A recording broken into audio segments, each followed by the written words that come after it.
السلام عليكم ورحمة الله تعالى وبركاته. أنا اللي يتكلم معكم إدريس العماري، فاعل جمعوي ومن أبناء إقليم أو السرد، حاضرة جهة الداخلة ووادي الذهب. اليوم نتكلم على الزيارة الناجحة للوفد برئاسة الدكتور الخطاط ينجا، رئيس المجلس الجهوي لجهة الداخلة وادي الذهب، وذلك بمناسبة ذكرى عيد الاستقلال المجيد. الزيارة إلى منطقة لقلات التابعة لإقليم أو السرد، والمعروفة برمزيتها في دحر الاحتلال الإسباني، فالخلود للشهداء المغاربة الأشاوس. هذه الزيارة أعطت رسالة للداخل والخارج بالخصوص. الرسالة اللي أعطت للداخل واللي أرسلها الوفد المشارك من الأبناء البررة لهذه الجهة العظيمة اللي جعلتني اليوم نتكلم عنها، واللي أعطت رسالة للخصوم الدكتور الخطاط ينجا والمتكونين من المجموعة الفاشلة اللي بينت الفشل ديالها في التسعينيات وبداية الألفية للقرن الماضي في التسيير الشأن المحلي. هذه المجموعة الفاشلة اللي تميزت في السابق بالعنصرية وعدم قبول الطرف الآخر، وتوصلنا نحن بمجموعة من التسجيلات الصوتية لبعض مؤيديهم أو مرتزقتهم اللي يقولوا الكثير من الكلام، ربما أن المستمع سمعوا عن الخطاط أنه انتخباته القبيلة وعدلات له وفعلت له وتركت له، وعنه هو ما قر فيه الخير وهو ما عنده.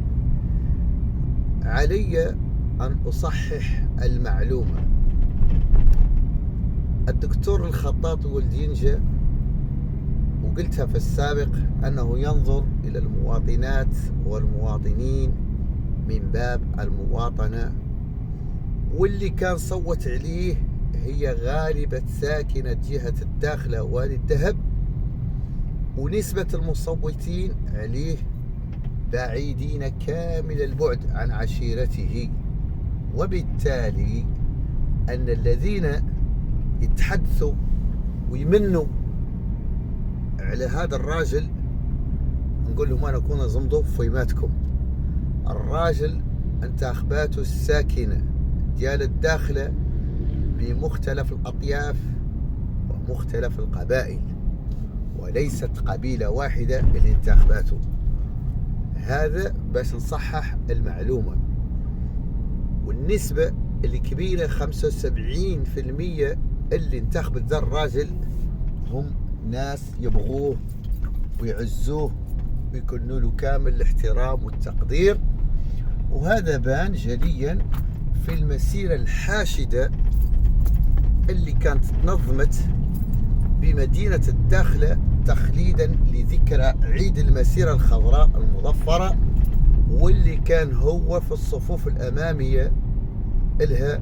ما هم حال وحدين اللي جاهم السابقين على البلايص باش يحكموهم يعني، وجاوا من التالي باش يحرفوا هذه المسيرة. وتحية تقدير واحترام للسلطات المحلية اللي شرفت على إنجاح هذه المسيرة اللي أعطت رسالة لأعداء الوطن ورسالة للإرهابيين التابعين أو عملاء الكابرانات بتندوف.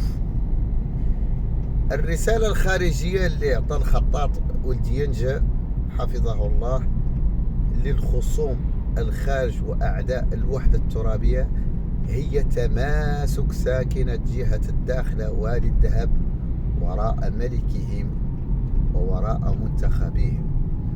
فالممثل الشرعي لساكنة جهة الداخلة وادي الذهب هم المنتخبين، أحب من أحب وكره من كره.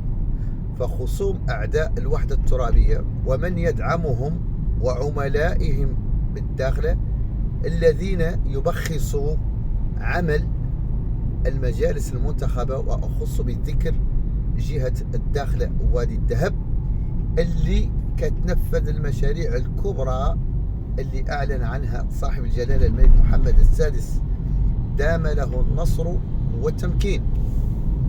وكان على رأسهم رئيس المجلس الجهوي لجهة الداخلة والذهب الدكتور خطاط إنجا وكافة الأعضاء المجلس ديالو الموقرين.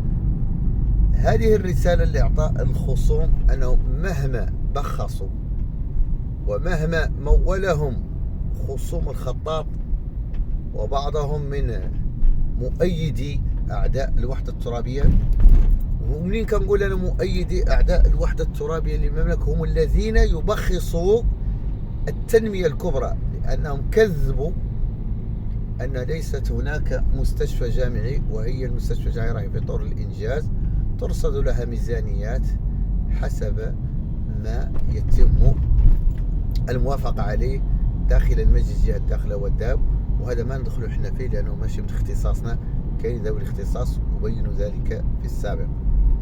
هذو الخصوم اللي بخصوا المنازل اللي أعلن عنها المجلس الجهوي جهة الداخلة والذهب برئاسة الدكتور الخطاط ينجا هي في طور الإنجاز، والمعلومات اللي عندنا صفحة 500 منزل في الداخلة جاهزة والثانية لا تزال في طور الإنجاز، ومنازل كذلك 500 منزل للبرقندوز، يعني لا تبقى على الوجود، لأن الميزانيات المرصودة لها راهي كتطلب مجموعة من المساطر من أجل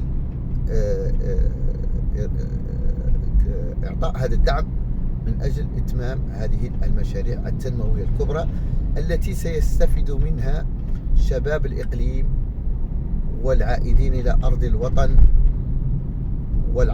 والذين لا يتوفرون السكن حسب الشروط التي ستكون لذلك الغرض.